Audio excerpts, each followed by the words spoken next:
శుక్లాంబరధరం విష్ణుం శశివర్ణం చతుర్భుజం ప్రసన్నవదనం ధ్యాయేత్ సర్వవిఘ్నోపశాంతయే.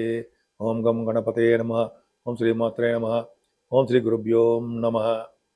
మా ఆది ఆస్థాలని చూస్తున్నట్టు మీ అందరికీ పేరు పేరున నా హృదయపూర్వక నమస్కారాలు.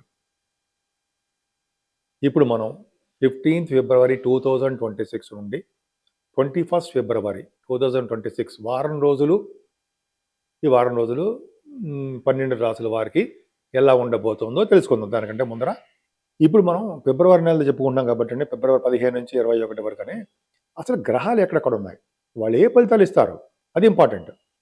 గురుడు ఉన్నాడు మిథున రాశిలో వక్రగతిలో శత్రుక్షేత్రంలో ఉన్నాడండి. సింహరాశిలో కేతువు, అలాగే కుజ చంద్రులు. కుజుడేమో యాక్చువల్గా మీకు మకర రాశిలోనే పరమోచ్చులో 23 డిగ్రీల దగ్గర ఉంటాడు. చాలా బ్యూటిఫుల్గా, చాలా ఉచ్చస్థితిలో ఉన్నాడండి ఆయన. చంద్రుడితో 15, 16 తారీఖులో కలుస్తాడు. కుజమంగళ యోగం అద్భుతం. అదే కాకుండా రవి బుధ శుక్ర రాహువులు కుంభరాశిలో ఉన్నారు. డాక్టర్స్కి పండగ. డాక్టర్స్ పండగ అంటే అర్థం ఏంటంటే డాక్టర్స్కి మంచి కాలము అని చెప్పేయచ్చు. అలాగే శనీశ్వరుడు ఆయన జలతత్వ రాశిలో మీనరాశిలో ఉన్నాడు. అందుకని చూడండి, జల ప్రళయాలు అంటే నీటి వల్ల ప్రమాదాలు, అగ్ని వల్ల ప్రమాదాలు, కుజుడు కూడా కలవబోతున్నాడు.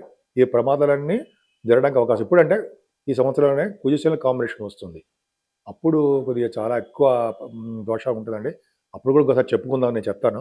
అప్పుడు ఏ ఫలితాలు అంటే ఎటువంటి రెమెడీస్ చేయాలో చెప్పుకుందాం, భయపడాల్సిన అవసరం లేదు. సో ఈ విధంగా ప్లానెటరీ పొజిషన్ ఉందండి. వృషభ రాశి. వృషభ రాశి వారికి ఎప్పుడు చెప్తున్నట్టుగానే డబ్బుకి, ధనానికి, లేకపోతే ఫైనాన్షియల్గాను ఏమాత్రం ఇబ్బంది పడరు. వాళ్ళ జాతకాల ప్రకారం ఏమైనా ఇబ్బంది ఉంటుందేమో, కానీ గురుడు కాపాడుతూ ఉంటాడు. కుటుంబాన్ని కాపాడుతాడు ఆయన, సౌఖ్యాన్ని కాపాడుతుంటాడు, అలాగే మీ యొక్క సంపదను కాపాడుతుంటాడు. దగ్గర ప్రాంత ప్రయాణాలు చేస్తుంటాడు. చదువులో ఆటంకాలు లేకుండా బ్రహ్మాండంగా మీరు ఉంటారు. పాటలు పాడే వాళ్ళకి, యాంకరింగ్ వృత్తిలో ఉన్న వారికి, అలాగే డబ్బింగ్ ఆర్టిస్టులకి ధన సంప్రాప్తి కలుగుతుంది. ఎక్కడి భోజన వసతులు కలుగుతాయి. ఎక్కడికి వెళ్ళినా మిమ్మల్ని పూజిస్తారు. ఎక్కడికి వెళ్ళి మీరు రాణించడానికి అవకాశం ఉంది. కానీ చదువు విషయంలో ఆటంకాలు ఎదురవుతుంటాయండి మీకు. కానీ కుజుడు కూడా చూస్తున్నాడు కాబట్టి చిన్నవాటి ప్రాబ్లమ్స్ ఉన్నప్పటికీ దాన్ని ఓవర్కమ్ చేసేస్తారు. ఓవర్కమ్ చేసేయడం అంటే చదువు విషయంలో ఆటంకాలు ఉన్నప్పటికీ దాన్ని ముందుకు వెళ్ళడానికి అవకాశం ఉంటుంది. కానీ భూముల విషయంలో, కొద్దిగా ల్యాండ్స్ కొనుక్కోవడం విషయంలో కొద్దిగా ఆలోచించండి. ఆ రైతులు కూడా అంత అద్భుతమైన కాలం మాత్రం ఏం కాదు. మీ పిల్లల విషయంలో కూడా చిన్న చిన్న ప్రాబ్లమ్స్ వస్తాయండి. సంతానం ఆలస్యంగా పుట్టడం కానీ, సంతానం వల్ల ప్రాబ్లమ్స్ కానీ, పెళ్ళిళ్ళు అవ్వట్లేదు, ఉద్యోగం రాలేదు, చిన్న ప్రాబ్లమ్స్ ఉంటాయి. చిన్న ఉండడానికి అవకాశం ఉంది. మీ ఇంట్లో వివాహ శుభకార్యాలు జరగడానికి ఎక్కువ అవకాశాలు ఉన్నాయండి. హెల్త్ ఇష్యూస్ రావు, వచ్చినా వాటి నుంచి చక్కగా మీరు బయటపడతారు. అష్టమాధిపతి అష్టమస్థానం చూసుకోవడమే కారణమైంది. ఏదైనా మీ 12th హౌస్ లార్డ్ కుజుడు భాగ్యస్థానంలో పరమోచ్చ స్థితికి వెళ్తున్నాడు. 23 డిగ్రీస్లో ఉన్నాడు. అంటే ఫారిన్ కంట్రీస్ వెళ్ళడానికి రెడీగా ఉండాలి మీరు అని చెప్తున్నాడు శాస్త్రం. ఖచ్చితంగా మీరు ఫారిన్ కంట్రీస్ వెళ్తారు.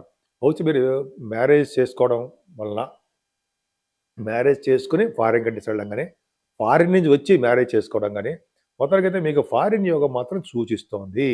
మీ జాతకాల ప్రకారం చూసుకోండి, ఖచ్చితంగా మీరు ఫారిన్ కంట్రీస్ వెళ్తారు. అందులోనూ మీకు 15, 16, 15th అండ్ 16th డేట్స్లో కూడా మీరు ప్రయాణాలు చేస్తారు. బహుశా ఫారిన్ కంట్రీస్ వెళ్తారు, దగ్గర ప్రాంత ప్రయాణాలు చేస్తారు. ప్రయాణాలు తప్పదు, జర్నీస్ ఖచ్చితంగా చేస్తారు. మీ భాగ్యస్థానం బాగుంది కాబట్టి కదండి, భూములు, వాహనాలు, గృహాలు, తీర్థయాత్రలు ఇవన్నీ చేస్తారు. హైయర్ ఎడ్యుకేషన్ రావడాలు, నాన్నగారికి బాగుండాలు, ఇవన్నీ ఎంత బాగుందండి మీకు. రవి బుధ శుక్ర రాహువులు, మీరే డాక్టర్సే అవుతారు మీరు.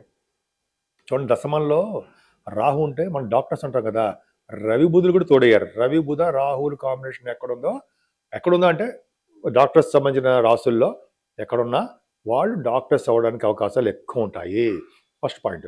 సెకండ్ పాయింట్ ఏంటంటే బుధ రాహువులు కాంబినేషన్ వల్ల, ఈ కాంబినేషన్ బుధ శుక్ర రాహు రవి వలన కూడా ఇంజనీరింగ్ విభాగాల్లోనూ, బుధ రాహుల వలన కూడా లా రిలేటెడ్ సంబంధించిన వాటి విద్యలోనూ ఉండడానికి అవకాశం. ప్రొఫెషనల్గా ఉంటారు వాళ్ళు, కలిసి వస్తుందని చెప్పచ్చు అనమాట. ఇప్పుడు రవి బుధులకి గురుదృష్టి కూడా ఉంది కాబట్టి ఫైనాన్స్ రంగం అంటే CMA, CA, ఆడిటర్స్ అంటాం కదా. నేను ఒకప్పుడు ఆడిటర్ అనుకోండి, సీఎంఏ కాబట్టి పక్కన పెడదాం కానీ ఈ ఆడిటర్ వాటిలో కూడా మీరు బాగా రాణించడానికి అవకాశం ఉంటుంది. 10th హౌస్ అనేది బ్యూటిఫుల్‌గా చక్కగా బాగా భగవంతుడు మీకు కాపాడుతున్నాడు. అది కూడా లాభంలో శనీశ్వరుడు ఉన్నాడు. భాగ్య, రాజ్య, లాభస్థానాలు 9, 10, 11 9th, 10th, 11th ఈ రాశులు పర్ఫెక్ట్‌గా బాగుండాలి.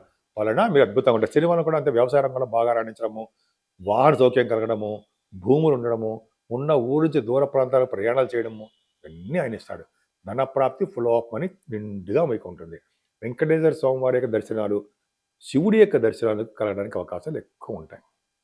అందుకనే మీరు ఈ వారంలో శివాభిషేకాలు చేసుకోండి. అలాగే వెంకటేశ్వర స్వామి ఆరాధన చేసుకోండి. అన్ని రంగాల్లోనూ మీరు ముందంజలో ఉంటారు. నా పేరు వాడ్రేవ్ ఆదినారాయణ శర్మ. మనం 7075389589లో ఉంటారండి ఫోన్ నెంబరు. మీకు మీ జాతకాలు తెలుసుకోవాలనుకుంటే మీ date of birth, time of birth, place of birth ఉండాలి.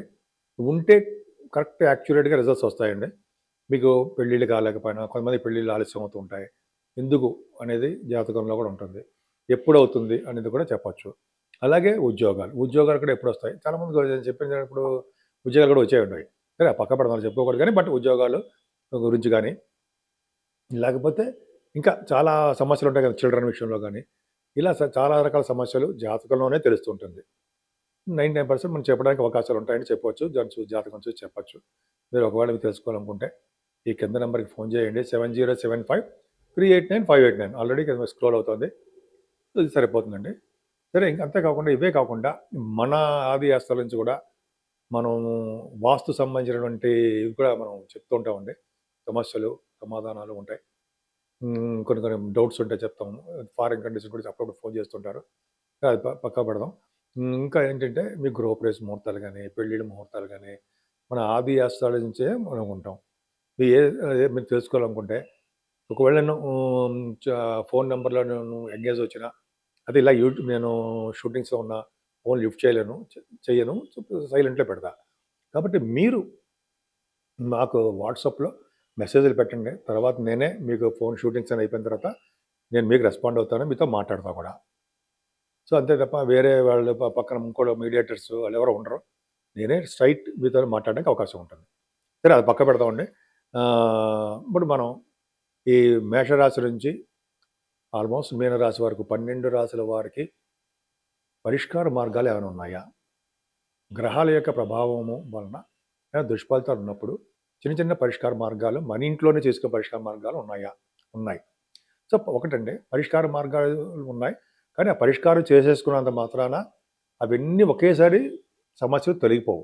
అది కరెక్ట్ అది ఖచ్చితం. మన యొక్క చేసినటువంటి జాతకాల ప్రకారము ఆధారపడి నెమ్మదిగా తగ్గుతాయి. కానీ పరిష్కారం చేయడం వలన ఒక సమస్యకి ఏమైనా మనం పూజ చేయడం వలన దోషాలు తగ్గడానికి చాలా అవకాశాలు ఉన్నాయండి. అంటే మనకి అవాంతరాల నుంచి భగవంతుడు కాపాడుతూనే ఉంటాడు. చెడు ఫలితాల నుంచి భగవంతుడు కాపాడుతూ ఉంటాడు. ఇప్పుడు చూడండి శనీశ్వరుడు ఉంటాడు. అష్టమ శని అంటాము, ఏలినాటి శని ప్రభావం అంటాము, అర్ధాష్టమ శని అంటాము. ఈ రాశులు అంటే సింహరాశికి కానీ, లేకపోతే ధనుర్రాశి కానీ కొంతమంది ఉంటారు కదండి. కుంభరాశి, మీనరాశి, మేషరాశి వీళ్ళందరూ కూడా శని ప్రభావంలోనే ఉంటారు. శని వల్ల వచ్చే దోషాల వలన కాబట్టి కొంతమందికి బాగా మంచి చేస్తాడు. కాకపోతే ఏంటంటే 7 శనివారాల పూట మనం మన ఈ రాశుల వాళ్ళు తప్పకుండా శనీశ్వరుడిని పూజించడం తప్పకుండా చేయాలండి. తిరునల్లారు అనే ఊరు వెళ్ళడము, లేకపోతే మన ఊళ్ళోనే దేవుడిని దర్శించుకోవడము, స్వామివారికి మీకు చెప్పాల్సిన అవసరం లేదనుకోండి. ఆ పూజలు చేసుకోవడం వల్ల, అంటే ఆంజనేయ స్వామివారిని మన ఇంట్లోనే పూజించడం వల్ల, వెంకటేశ్వర స్వామివారికి అఖండ దీపారాధన చేయడం వల్ల, శివాభిషేకాలు చేసుకోవడం వల్ల కూడా మనకి దోషాలు చాలా మటుకు పరిహారం అవుతాయని చెప్పి చెప్పవచ్చు. అంతేకాదండి, మనం ఈ శనీశ్వరుడి పూజలే కాదు, మనకి ఈ వారం మొత్తం కూడా శివుడికి అభిషేకాలు చేసుకోవడం అంటే శివరాత్రి, మహాశివరాత్రి వస్తోంది. అది కూడా 15వ తారీఖుని. 15వ తారీఖుని ఆ శివరాత్రి చేసుకోవడం అంటే ఆ రోజు శివుడికి, మహాశివుడికి, మహేశ్వరుడికి మనం మారేడు దళాలతోటి అభిషేకాలు, మారేడు దళాలతోటి పూజలు, అభిషేక కార్యక్రమాలు ఇవన్నీ చేసుకోవడము, ఉపవాసం ఉండడము, ఆ రోజు రాత్రి శివపార్వతుల కళ్యాణం చేయించుకోవడము, అంతేకాకుండా ఆ రోజంతా జాగరణ ఉండడము, అంటే దీక్షగా జాగరణ ఉండడము, బ్రహ్మచర్యం పాటిస్తూ నేల మీద అక్కడ మనకి కన్వీనియంట్ కొన్ని చోట్ల పడుకోవడము చేయడం వలన మనకి శివలోక ప్రాప్తి కలుగుతుందని, శివుడి యొక్క ఆశీస్సులు కలుగుతాయని బోళాశంకరుడు అంటారు. కాబట్టి శివుడిని మనకి త్వరగా అనుగ్రహిస్తాడని చెప్పి మనకి శాస్త్రాలు చెప్తున్నాయి. కాబట్టి జన్మానికో శివరాత్రి అంటారు సరే, ఇదే మన జన్మలో కనీసం ఈ ఒక్కరోజైనా ఉపవాసం ఈ కార్యక్రమాలు చేస్తే చాలా మంచి ఫలితాలు వస్తాయని, ఉత్తమమైన జన్మ వస్తుందని చెప్పి శాస్త్రాలు చెప్తూ ఉంటాయి.